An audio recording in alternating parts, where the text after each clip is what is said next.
Police अपनी duty को ठीक से नहीं निभाती, जिसकी वजह से जब कानून टूटता है या फिर किसी की जब इलीगल अरेस्टिंग होती है तो ये भी आपका एक ग्राउंड होता है बेल लेने का। क्योंकि अगर कानून के रखवाले ही कानून को तोड़ेंगे तो ऐसे में किसी को जेल में रखना यहाँ पर आपका आर्टिकल 21 वायलेट होता है, जहां पर बात की गई है लाइफ और लिबर्टी की। दोस्तों हालांकि बेल पर मैंने बहुत सारी वीडियोस बनाई हैं, कई बार आपको एंटीसिपेटरी बेल के नियम बताए, किस तरह से आप एंटीसिपेटरी बेल ले सकते हैं। अगर कोई जेल में है तो जेल से वो कैसे निकलेगा, उस बेल पर भी मैंने बहुत बार आपको बताया है। कितना मैक्सिमम समय होता है जब तक जेल में रखा जा सकता है, इन पर बहुत सारी वीडियोस हमारे इस चैनल पर आपको मिल जाएगी। दोस्तों मामले बहुत तरह के होते हैं और बहुत बार ऐसा देखा गया कि पुलिस अपनी ड्यूटी को ठीक से नहीं निभाती, जिसकी वजह से जब कानून टूटता है या फिर किसी की जब इलीगल अरेस्टिंग होती है तो ये भी आपका एक ग्राउंड होता है बेल लेने का। क्योंकि अगर कानून के रखवाले ही कानून को तोड़ेंगे तो ऐसे में किसी को जेल में रखना यहाँ पर आपका आर्टिकल 21 वायलेट होता है, जहां पर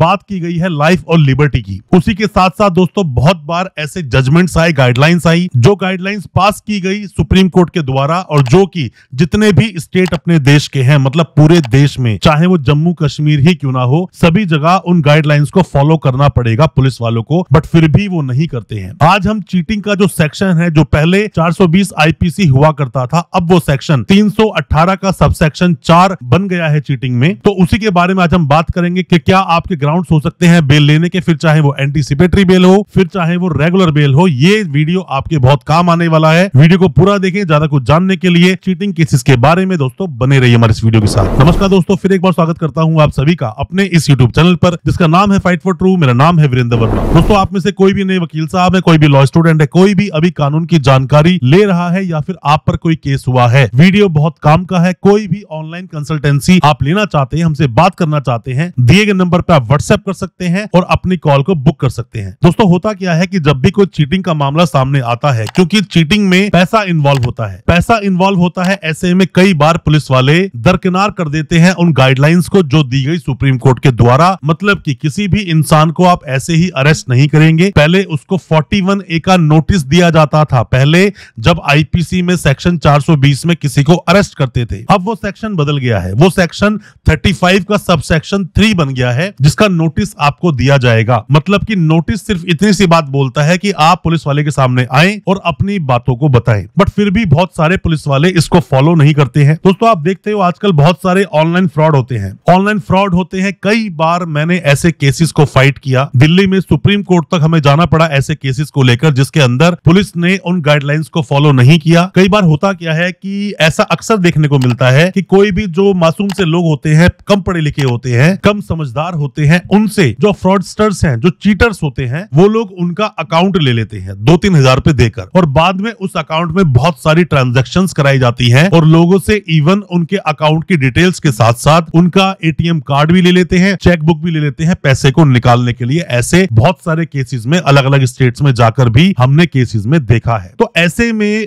सबसे पहले आपको यह देखना पड़ता है कि क्या पुलिस ने आपको अरेस्ट करने से पहले आपको 35 सबसेक्शन 3 का नोटिस दिया था, या फिर आईपीसी का मामला है तो क्या 41A का नोटिस दिया था। दोस्तों इसको समझने के लिए आपको समझना पड़ेगा। 4 बातें दोस्तों मैं आपको बताऊंगा जिससे आप समझ जाओगे, और आप अगर कोई भी अभी लॉ के स्टूडेंट हो या वकील साहब हो तो बहुत काम की चीजें हैं। सबसे पहली बात दोस्तों, ये जो बीएनएस है वो तो 2024 से अभी लागू हुआ और उसका सेक्शन 318 का सबसेक्शन 4 चीटिंग की बात करता है, जिसमें मैक्सिमम पनिशमेंट है 7 इयर्स की, 7 साल तक के मामले, फिर चाहे वो कोई भी हो, किसी भी केस में 7 साल तक की सजा है। तो ऐसे में पहले पुलिस आपको नोटिस देगी। 2008 में दोस्तों एक अमेंडमेंट आया था, जिस अमेंडमेंट में 41 सीआरपीसी के साथ में 41A, 41B, 41C, 41D को जोड़ा गया। 41D बोलता है कि किसी भी वकील साहब को अपने क्लाइंट के साथ पुलिस स्टेशन में जाकर जो उसकी इन्वेस्टिगेशन होती है उसमें एक अधिकार मिलता है एक्यूज को कि अपने वकील साहब को वो पुलिस स्टेशन बुला ले और उनसे सलाह मशवरा करके ही अपने जवाब दे। अब जब दोस्तों यहाँ पर 41A को जोड़ा गया या कोई भी सेक्शन जोड़े गए तो देश का कानून हो गया। अपने देश में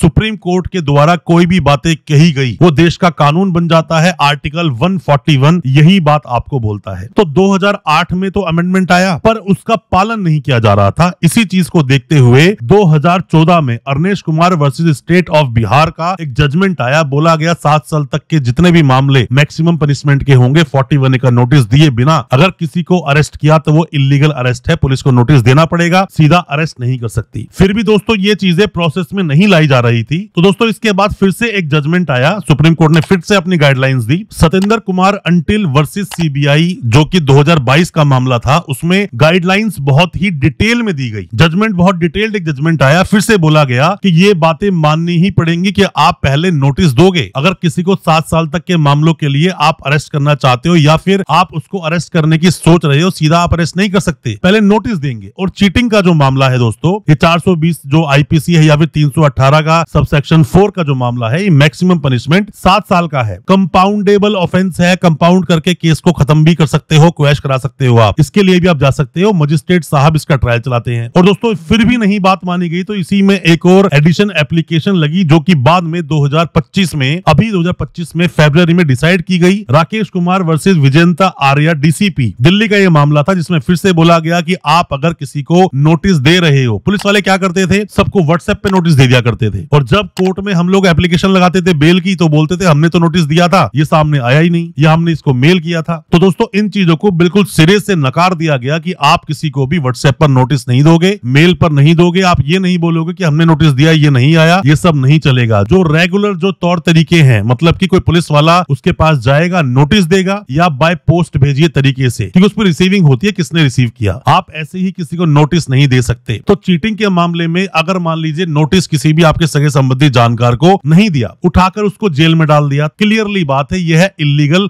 अरेस्ट का मामला। ऐसे में आप कंटेम्प्ट में जा सकते हो। सुप्रीम कोर्ट कंटेम्प्ट में लगाइए कि पुलिस वाले आपके आदेश का पालन नहीं कर रहे हैं। बहुत बार मैंने देखा है कि वकील साहब अपने एक्सपीरियंस को, जितने ज्यादा केस लड़े हैं, उन चीजों का इस्तेमाल नहीं करते हैं, जबकि पुलिस को जो नोटिस देने के लिए पाबंद किया गया है, ये बहुत ज्यादा काम की चीज है दोस्तों। बहुत सारे केसेस में इसको आप इस्तेमाल कर सकते हैं। मैंने कई बार पॉक्सो के केसेस में इसको इस्तेमाल किया है, सेक्शन 8-12 में जब लग जाता है। कई बार मैंने 408 जो लगता है इसमें ब्रीच ऑफ ट्रस्ट, उसमें इस्तेमाल किया है। जो चीटिंग के मामले हैं उसमें तो इस्तेमाल करते ही हैं। कोई भी केस हो, 7 साल तक मैक्सिमम अगर पनिशमेंट है और उसमें पुलिस ने बिना नोटिस दिए आपको अरेस्ट कर लिया है, तो उसने आपके आर्टिकल 21 का वायलेशन किया है। सुप्रीम कोर्ट के द्वारा दी गई गाइडलाइंस और जजमेंट का उसने पूरी तरह से कंटेम्प्ट किया है। तो ऐसे में ऐसे पुलिस वालों को ना छोड़े। ऐसा भी बोला गया जजमेंट्स में कि अगर मजिस्ट्रेट साहब भी इसका पालन नहीं करेंगे तो उन पर भी एक्शन हो सकता है। तो पुलिस वाला तो दोस्तों कहां स्टैंड करता है जब जज साहब पे एक्शन हो सकता है। ये बहुत बड़ी चीज है। आपको इन चीजों का, इन रेमेडीज का इस्तेमाल करना चाहिए। कभी आपको जेल नहीं जाना पड़ेगा अगर आप ऐसा करते हैं। पुलिस वाला अरेस्ट कर सकता है नोटिस देने के बाद भी। अगर उसको लगता है कि आप भाग जाओगे, वापस नहीं आओगे, टेम्परिंग कर रहे हो आप डॉक्यूमेंट्स के साथ में, धमका रहे हो आप कंप्लेनेंट को, ये सब चीजें होती हैं। रीजनेबल ग्राउंड डालने पड़ते हैं और क्लियर मेंशन करना पड़ता है अगर पुलिस वाला आपको अरेस्ट करता है कि आपको पुलिस वाला अरेस्ट करना क्यों चाहता है। तो दोस्तों आप पर भी अगर कोई मुकदमा ऐसा हुआ है 420 आईपीसी का या फिर 318 सबसेक्शन 4 बीएनएस का, तो आप हमसे सलाह ले सकते हैं। हम आपको बता सकते हैं, हो सकता है हमारे की सलाह से आप अपने केस से बाहर निकल सके। दिए गए नंबर पे व्हाट्सएप करें और पूछें अपने सवालों को। अच्छा लगा हो आज का वीडियो, चैनल को सब्सक्राइब करना बिल्कुल ना भूलें, साथ में लगा बेल आइकन जरूर दबा दें ताकि इसी तरह की लीगल अवेयरनेस की वीडियोस दोस्तों आप तक पहुंच सके सबसे पहले। बहुत बहुत शुक्रिया दोस्तों, धन्यवाद हमारे इस वीडियो के साथ बने रहने के लिए।